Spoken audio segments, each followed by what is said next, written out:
Bapak Ibu Saudara, selamat pagi, Shalom. Kita patut bersyukur pada hari ini Tuhan masih memberikan kesempatan yang indah bagi kita untuk membaca firman dan merenungkan kebenarannya. Mari terlebih dahulu kita berdoa. Bapa kami yang di sorga, Engkaulah Allah pemilik kehidupan, yang kepadamulah hidup kami telah dipersembahkan, agar sepanjang kami masih diberi nafas kehidupan, kami hidup untuk memuliakan Engkau. Dan di dalam situasi yang berbeda sekalipun, kami percaya bahwa Bapa di sorga tidak pernah meninggalkan kami. Hari ini kami bersyukur ya Bapa, dan biarlah setiap kebenaran firman yang kami baca, yang kami mengerti, dan oleh Roh-Mu yang kudus, kami juga diberi kemampuan untuk melakukannya. Kiranya Tuhan berbicara kepada kami, meneguhkan kami melalui firman-Mu. Berbicaralah kepada kami Tuhan melalui firman-Mu, karena kami siap untuk mendengar. Dalam nama Tuhan Yesus kami berdoa dan bersyukur. Amin. Bapak Ibu Saudara, pada hari ini saya mengajak kita untuk membaca firman Tuhan dari Kisah Para Rasul pasal 3 ayat pertama sampai dengan ayat yang ke-10. Demikianlah firman Tuhan. Pada suatu hari menjelang waktu sembayang, yaitu pukul 3 petang, naiklah Petrus dan Yohanes ke bait Allah. Di situ ada seorang laki-laki yang lumpuh sejak lahirnya sehingga ia harus diusung. Tiap-tiap hari orang itu diletakkan dekat pintu gerbang bait Allah yang bernama Gerbang Indah untuk meminta sedekah kepada orang yang masuk ke dalam bait Allah. Ketika orang itu melihat bahwa Petrus dan Yohanes hendak masuk ke bait Allah, ia meminta sedekah. Mereka menatap dia. Petrus berkata, "Lihatlah kepada kami." Lalu orang itu menatap mereka dengan harapan akan mendapat sesuatu dari mereka. Tetapi Petrus berkata, "Emas dan perak tidak ada padaku, tetapi apa yang kupunyai, kuberikan kepadamu. Demi nama Yesus Kristus orang Nazaret itu berjalanlah." Lalu ia memegang tangan kanan orang itu dan membantu dia berdiri. Seketika itu juga kuatlah kaki dan mata kaki orang itu. Ia melonjak berdiri, lalu berjalan kian kemari dan mengikuti mereka ke dalam bait Allah, berjalan dan melompat-lompat serta memuji Allah. Seluruh rakyat itu melihat dia berjalan sambil memuji Allah, lalu mereka mengenal dia sebagai orang yang biasanya duduk meminta sedekah di gerbang indah bait Allah. Sehingga mereka takjub dan tercengang tentang apa yang telah terjadi padanya. Bapak Ibu Saudara, tema kita pada hari ini adalah hidup yang diubah oleh Roh Kudus untuk menjadi saksi Kristus. Hidup yang diubah oleh Roh Kudus untuk menjadi saksi Kristus. Pada minggu yang lalu, kita merayakan hari pencurahan Roh Kudus. Suatu penggenapan nubuat Nabi Yoel dan juga penggenapan janji Yesus tentang Roh Kudus.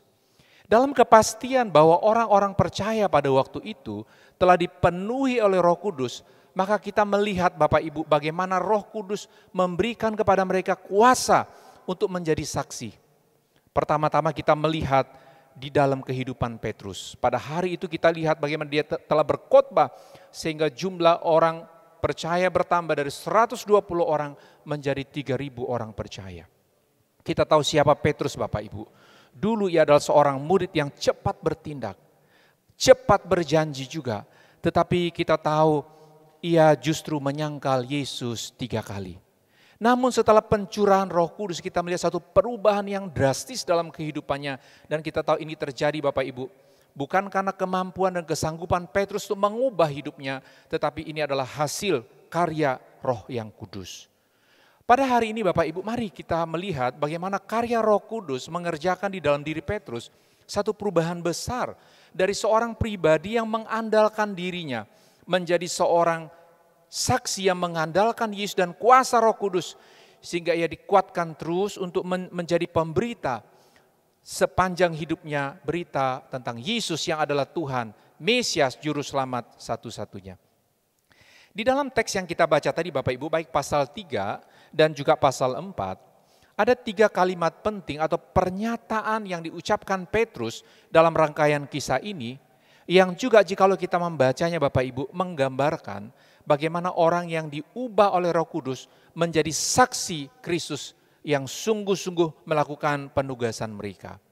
Yang pertama Bapak Ibu, orang yang telah mengalami pembaharuan oleh Roh Kudus untuk menjadi saksi Kristus dapat menyatakan sebagaimana Petrus menyatakan dalam Kisah Para Rasul pasal 36, saya baca kembali demikian. Tetapi Petrus berkata, emas dan perak tidak ada padaku, tetapi apa yang kupunyai, kuberikan kepadamu. Demi nama Yesus Kristus orang Nazaret itu berjalanlah. Jadi Bapak Ibu, Petrus diubah oleh Roh Kudus. Dia dapat berkata, emas dan perak tidak ada padaku, tetapi apa yang kupunyai, kuberikan kepadamu.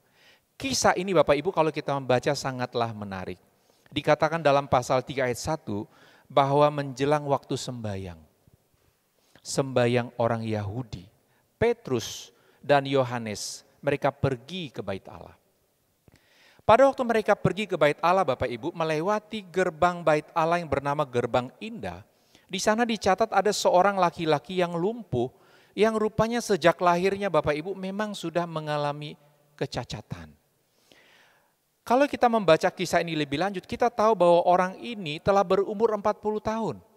Kita tidak tahu berapa lama dia memulai kegiatan sebagai pengemis di Gerbang Indah bait suci. Tetapi yang pasti Bapak Ibu, setelah bertahun-tahun mengemis, pada hari itu Bapak Ibu dalam penentuan Tuhan, di dalam waktunya Tuhan, kita tahu bahwa Petrus dan Yohanes melewati tempat itu. Dan firman Tuhan berkata ketika orang itu melihat bahwa Petrus dan Yohanes hendak masuk ke bait Allah, ia meminta sedekah. Mereka menatap dia dan Petrus berkata, lihatlah kepada kami. Kita dapat membayangkan Bapak Ibu pada saat Petrus Yohanes lewat di hadapan orang itu dan dia berkata meminta sedekah, dan kita tahu bukan hanya Petrus dan Yohanes, ada cukup banyak orang lain, tetapi hari itu Petrus berkata, lihatlah kepada kami. Waktu orang itu berhenti dan memandang sejenak kepada Petrus dan Yohanes, maka Petrus berkata, emas dan perak tidak ada padaku, tetapi apa yang kupunyai, kuberikan kepadamu. Demi nama Yesus Kristus orang Nazaret itu berjalanlah. Bapak Ibu, kita tahu kisah selanjutnya orang ini sembuh.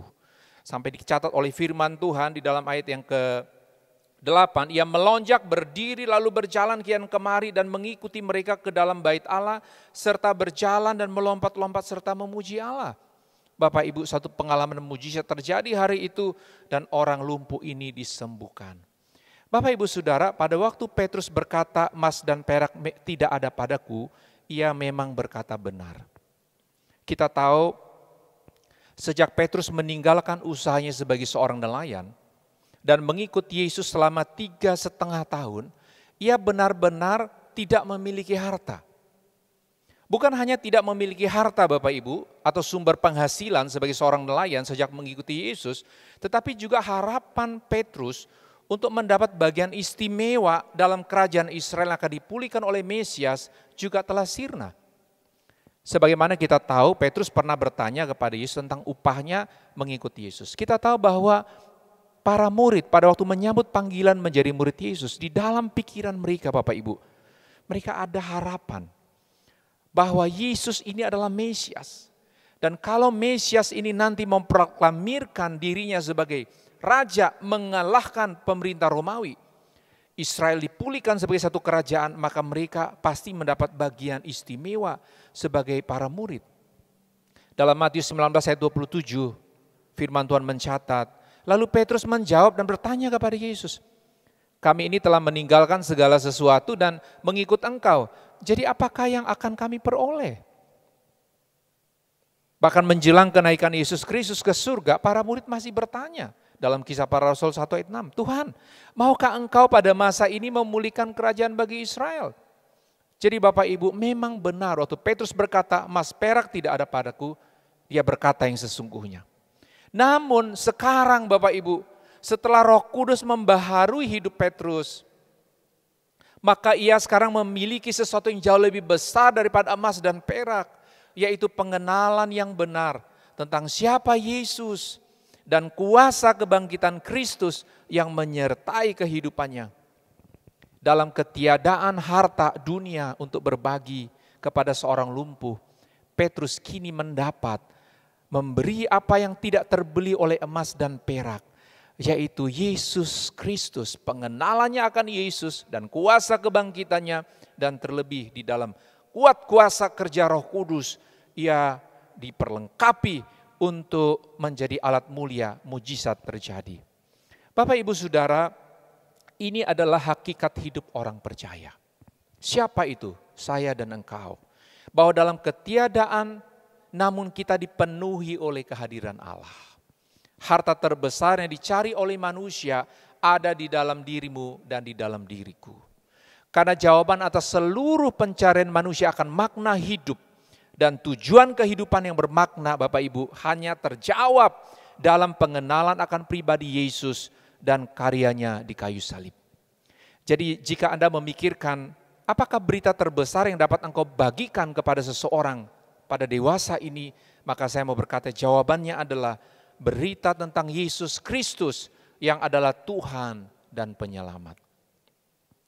Semua orang membutuhkan jawaban, Bapak Ibu. Bagaimana agar mereka mendapat pengampunan dosa? Kita tahu bagaimana seluruh agama di muka bumi ini berusaha dengan caranya, dengan ritualnya, dengan syarat-syaratnya, supaya bisa mendapat pengampunan dosa. Tetapi kita tahu Bapak Ibu, bahwa hanya Yesus yang dapat memberikan pengampunan dosa dan kepastian surga. Yesus adalah pribadi anak Allah menjadi manusia, dia adalah pemilik surga. Dan syarat untuk masuk surga Bapak Ibu kita tahu bukan orang baik, bukan hidup lumayan Bapak Ibu, tetapi harus sempurna. Dan untuk dapat penyempurnaan, penyucian total dari dosa ini Bapak Ibu tidak bisa dikerjakan oleh manusia yang berdosa. Dan ini semua telah dikerjakan secara tuntas dan sempurna hanya melalui Yesus Kristus. Namun sayangnya Bapak Ibu, terkadang orang-orang kebanyakan dipuaskan oleh legalisme agama. Atau pada sisi yang lain Bapak Ibu oleh mistikisme, keyakinan dan ritual agama. Bagaimana legalisme dapat mengisi sementara jiwa manusia yang lapar haus akan kebenaran?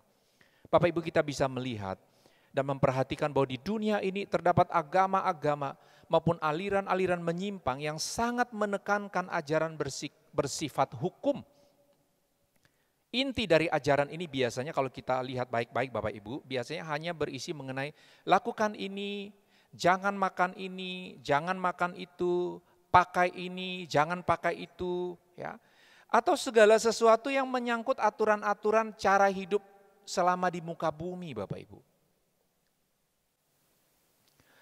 Orang-orang yang menerima ajaran seperti ini biasanya di dalam hidupnya, karena dia sangat terkontrol oleh hukum agama yang menekankan legalisme, pantang makan ini, pantang makan itu, cara berpakaian dan cara berdoa dengan aturan-aturan yang sangat rumit, biasanya ia akan merasa menjadi orang yang baik.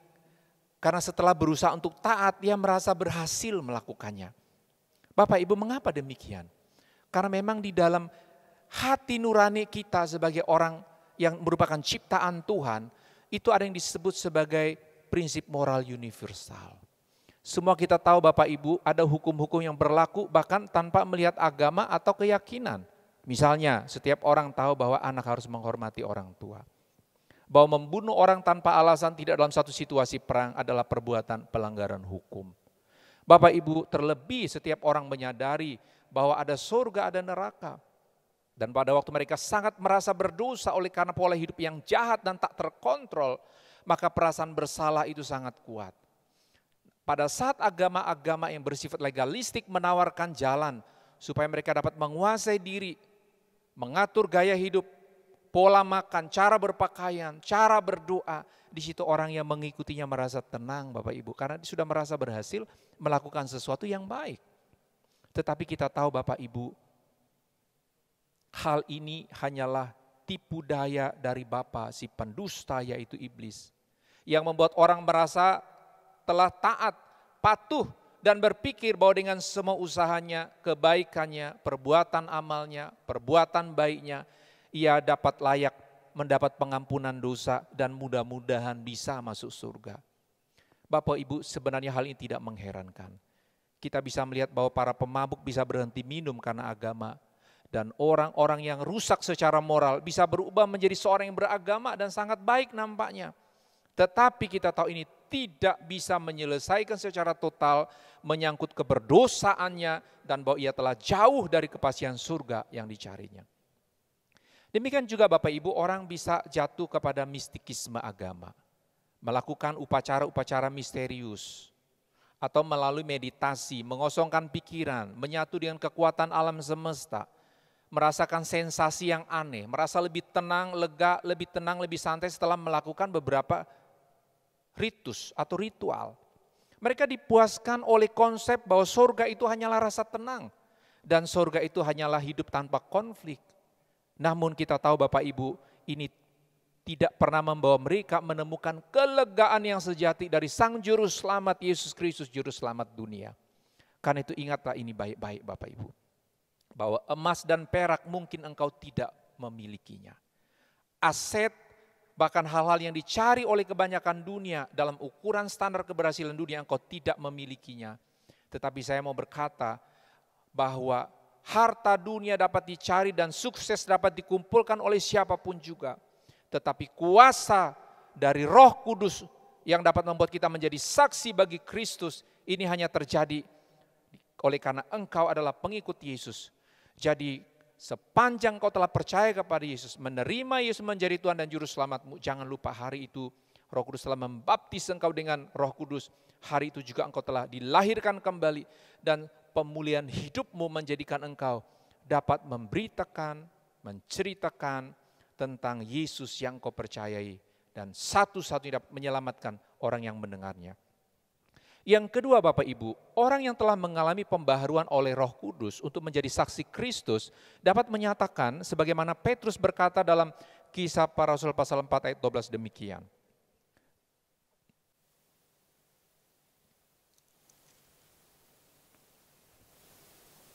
Dan keselamatan tidak ada di dalam siapapun juga selain di dalam Dia, sebab di bawah kolong langit ini tidak ada nama lain yang diberikan kepada manusia yang olehnya kita dapat diselamatkan. Bapak Ibu, kalau Petrus diubah oleh Roh Kudus, dia dapat menyatakan sebuah pernyataan yang sangat eksklusif seperti ini Bapak Ibu. Maka kita pengikut Yesus, orang Kristen modern, pada waktu hidup kita diubah oleh Roh Kudus, kita juga dapat menyatakan hal yang sama, keselamatan hanya ada di dalam nama Yesus.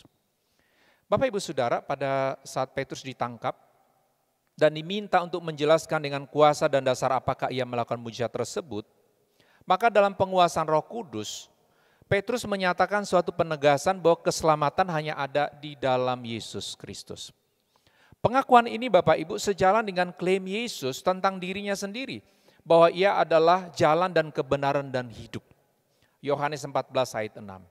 Ini adalah keyakinan dasar yang seharusnya kita sebagai orang Kristen pengikut Yesus juga menerima dengan sungguh, memegangnya dengan kepastian dan juga dapat menyatakannya secara terbuka sebagai satu pernyataan iman kita terhadap orang lain. Tanpa pengakuan ini, seseorang tidak ada kaitan sama sekali dengan kekristenan. Bapak Ibu berKTP Kristen, datang ke gereja, duduk-duduk, kumpul dengan orang Kristen, nyanyi-nyanyi lagu Kristen, senang dengan lagu Kristen, Bapak Ibu tidak menjadikan engkau seorang Kristen. Bukti otentik bahwa kita adalah pengikut Yesus adalah keyakinan kita yang penuh bahwa Yesus Kristus adalah Tuhan dan penyelamat satu-satunya dan tidak ada yang lain. Dalam Roma 10 ayat 9 dan 10 berkata demikian, sebab jika kamu mengaku dengan mulutmu bahwa Yesus adalah Tuhan dan percaya dalam hatimu bahwa Allah telah membangkitkan Dia dari antara orang mati, maka kamu diselamatkan. Karena dengan hati orang percaya dan dibenarkan, dan dengan mulut orang mengaku dan diselamatkan. Tidak ada alasan bagi kita Bapak Ibu untuk tidak menyatakan keyakinan yang sangat kuat ini, apalagi di dalam dunia yang kacau balau, di mana sesuatu yang relatif dijadikan mutlak dan yang seharusnya relatif Bapak Ibu diubah sedemikian rupa seolah menjadi sesuatu yang absolut. Bapak Ibu, karena keyakinan inilah Petrus rela mati dan para murid pergi ke berbagai tempat di seluruh dunia Bapak Ibu dan menyatakan tentang siapa yang mereka percayai. Namun seringkali kita jumpai pada hari ini orang-orang yang mengakui mempercayai Yesus, mengambil teladan Petrus, bahkan merelatifkan apa yang Petrus nyatakan dalam bagian ini. Bapak Ibu Saudara, berbeda dengan kecenderungan kita dewasa ini, apabila kita mengalami suatu mujizat, maka biasanya Bapak Ibu kita cenderung hanya bersaksi bahwa sebagaimana saya pada saat didoakan oleh hamba Tuhan ini, maka kamu juga pasti sembuh. Kita hanya menceritakan pengalaman kesembuhan, pertolongan Tuhan, dan berakhir kepada apa Bapak Ibu? Duplikasi, meminta kembali untuk pengalaman yang sama. Kalau kita bandingkan dari Kisah para Rasul pasal 3 ayat 12, saya baca demikian Bapak Ibu. Mulai ayat 11. Karena orang itu tetap mengikuti Petrus dan Yohanes, maka seluruh orang banyak yang sangat keheranan itu datang mengerumuni mereka di serambi yang disebut serambi Salomo. Petrus melihat orang banyak itu lalu berkata, "Hai orang Israel, mengapa kamu heran tentang kejadian itu? Dan mengapa kamu menatap kami seolah-olah kami membuat orang ini berjalan karena kuasa atau kesalehan kami sendiri? Allah Abraham, Ishak dan Yakub, Allah nenek moyang kita telah memuliakan hambanya yaitu Yesus yang kamu serahkan dan tolak di depan Pilatus. Walaupun Pilatus mendapat bahwa ia harus dilepaskan. Tetapi kamu telah menolak yang kudus dan benar serta menghendaki seorang pembunuh sebagai hadiahmu. Demikianlah ia pemimpin kepada hidup telah kamu bunuh, tetapi Allah telah membangkitkan dia dari antara orang mati, dan tentang hal itu kami adalah saksi. Dan karena kepercayaan dalam nama Yesus, maka nama itu telah menguatkan orang yang kamu lihat dan kamu kenal ini, dan kepercayaan itu telah memberi kesembuhan kepada orang ini di depan kamu semua." Jadi Bapak Ibu, sangat berbeda bukan? Kalau dalam konteks kita sekarang, ketika ada orang bertanya, "Wah, ini kok bisa pulih ya? Orang 40 tahun sudah lumpuh, sekarang sudah bisa jalan-jalan, sudah bisa memuji-muji Tuhan." Dan itu ditanyakan kepada kita, kalau kita mendoakan Bapak Ibu, maka nanti yang terjadi adalah kita cerita kembali, "Wah, itu begini ceritanya ya. Saya berdoa seperti ini, saya lakukan begini ya." Mungkin kalau pakai media tentu saya tadi kasih ini, saya kasih itu. Kisahnya Bapak Ibu hanya pengulangan-pengulangan tentang bagaimana proses orang ini sampai sembuh. Sehingga kalau ada orang bertanya, kita bilang, "Kamu mau sembuh?" Nah, lakukan seperti yang saya lakukan.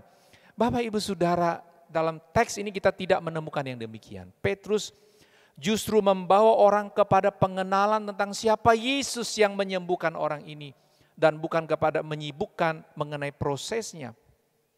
Bapak Ibu Saudara, apabila seseorang mengalami mujizat atau pengalaman ditolong oleh Tuhan dengan ajaib, tidak membuat ia menjadi otomatis mengenal Allah dan kehendaknya dengan lebih baik.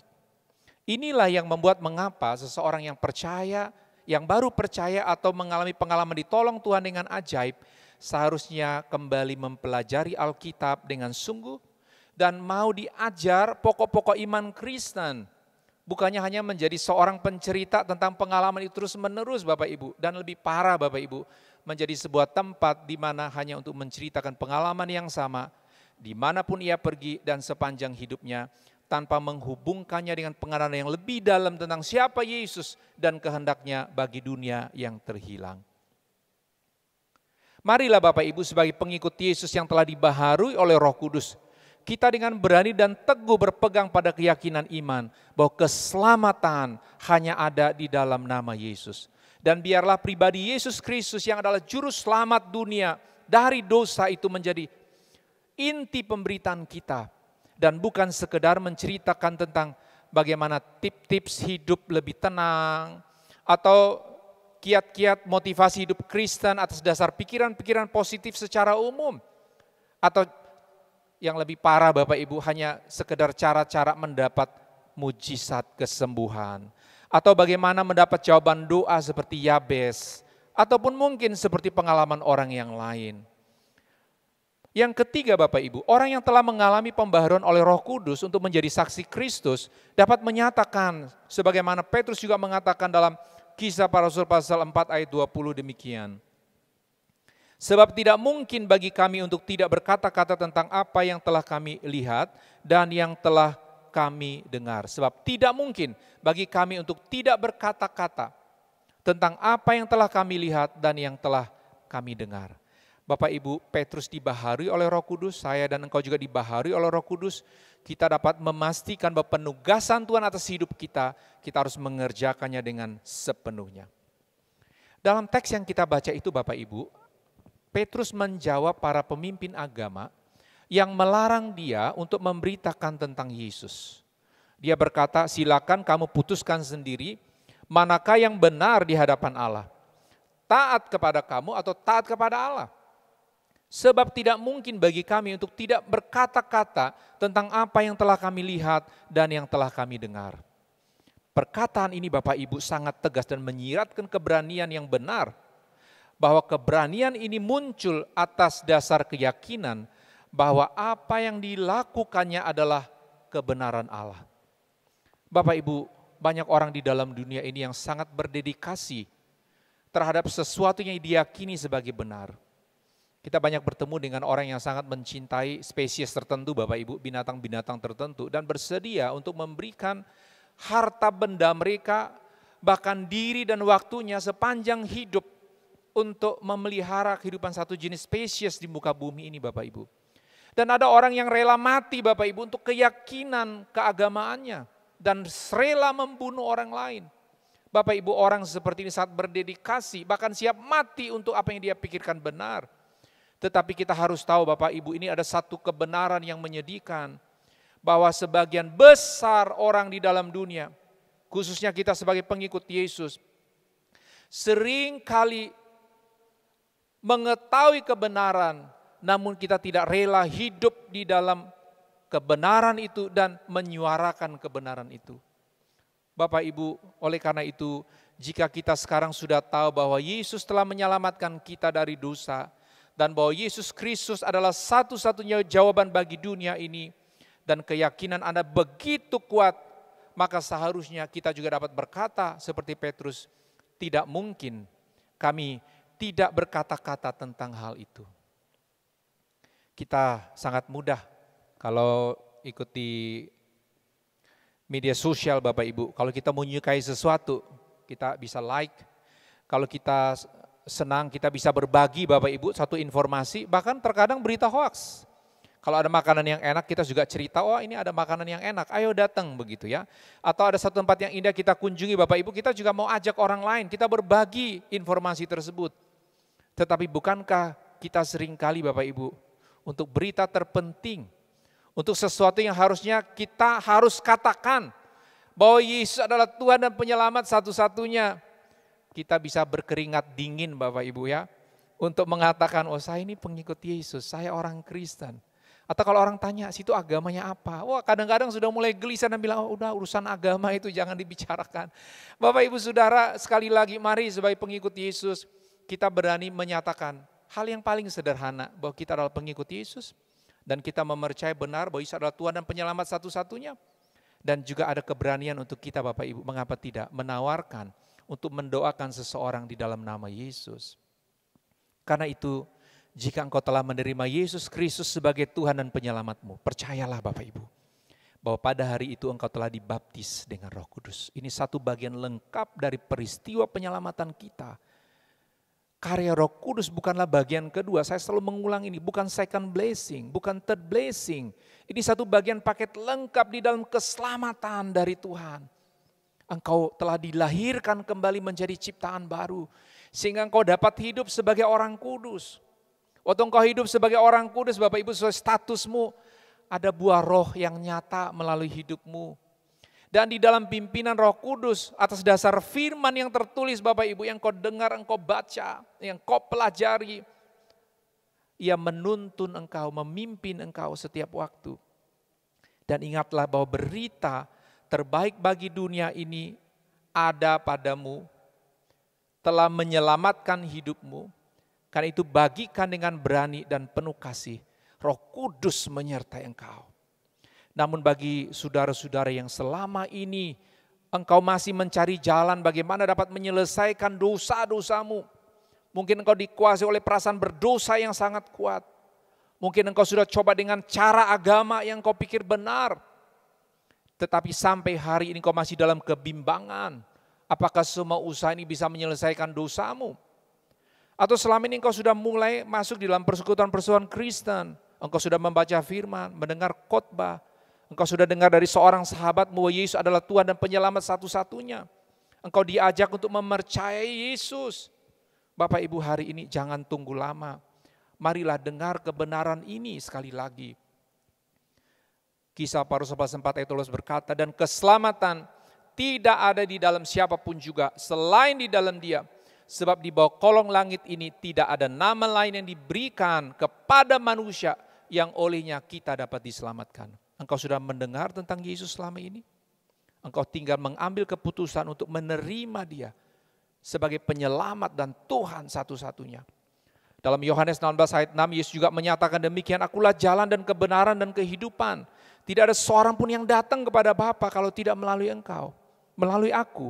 Engkau sudah mendengar kebenaran ini, tetapi Yesus minta engkau mempercayainya.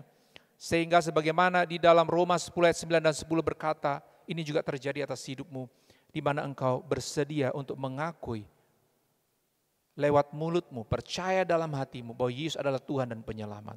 Sebab jika kamu mengaku dengan mulutmu bahwa Yesus adalah Tuhan dan percaya dalam hatimu bahwa Allah telah membangkitkan Dia dari antara orang mati, maka kamu akan diselamatkan. Karena dengan hati orang percaya dan dibenarkan, dan dengan mulut orang mengaku dan diselamatkan.